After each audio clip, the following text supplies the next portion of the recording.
It takes very little effort. Getting a reasonable workout though? Not quite, actually. Need a bit more resistance. Not enough resistance for a workout. It's so smooth. I don't know. I mean, if I want to do exercise, I wouldn't have joined the Armour Corps. Fair enough. I mean, it seems a bit of waste. Anyway, so the gun is a 3.7 inch from World War II Britain. We are, of course, at the Defence Academy, the technical school. So when you think about powerful anti-aircraft guns, what's the first one that comes to mind? Well, I think of the 88. Exactly. That's exactly what most people think of. And why else was the 88 famous? Anti-tank use. Bingo. So if you think about it though, the 3.7 is basically the British version of the 88. But you don't hear about it being used as an anti-tank gun much, do you? Oh, was it ever? In 1940, yes, very briefly. There was one unit used it against the German, against the Panzers during the invasion of France. But that was it. They took it away. They never used it again. Nobody's ever entirely sure why. Except maybe sheer bloody-mindedness. Yeah. But if you think about it, what are the characteristics to make a good anti-aircraft gun? I think of the speed of the projectile. Okay. And I guess it depends on the kind of projectile you're using as well. Like you think of a flak use. Something that might explode in air or something like that. Also useful, but I think the main one is speed of the gun, so speed of the projectile. So, I mean, this thing is designed to hurl a big projectile, and they've got one sitting here, X many thousand meters straight up. Right. So what happens if you point it sideways and aim it at a tank? It hits it really hard. It's a really bloody hard, which is why the 88 got that reputation. That's right. And eventually this thing got developed into the, I believe, the 32 pounder that you find on the tortoise. Ah.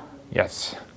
But for whatever reason, the British never really turned these into, it was far too important to them, I guess, to use them in the anti-aircraft world to protect important installations. I see.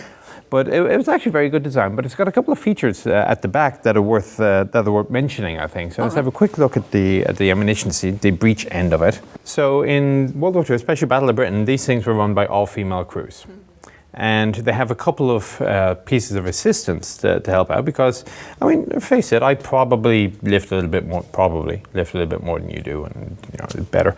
And these are heavy shells. And although that was not what this feature was designed for, it does help with the all-female crew. They have a little bit of mechanical assistance. So once you dump the round onto the loading tray here, you can see there are cablings and so on, but this is a rammer. This is so instead of having to shove the round up, comes up into the fuse setter here, gets fused, and then you simply flip the loading tray in behind the breech, and the rammer will load the breech. You see the power systems down here for all that. So it makes loading this thing very fast and easy. Which is really important when you need it. Again, in the anti-aircraft world, they move quickly. You need to shoot fast. And it's another example of how the 88 doesn't do this. The British came up with the idea and they implemented it, and as far as I know, it worked fantastically. And just for some reason, the British decided not to use it as a default anti-tank gun. And I have no idea why. Who knows what would have happened either way?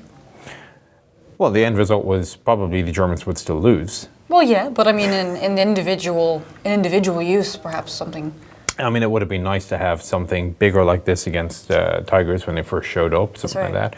Or perhaps even just knocking out Panzer IVs in the North African campaign at ranges of more than a few hundred yards. Could have been very, very effective. Yeah, and the Germans had their 88 pack fronts that they would lure the British in. The British could do the same thing. That's right. Just think about it.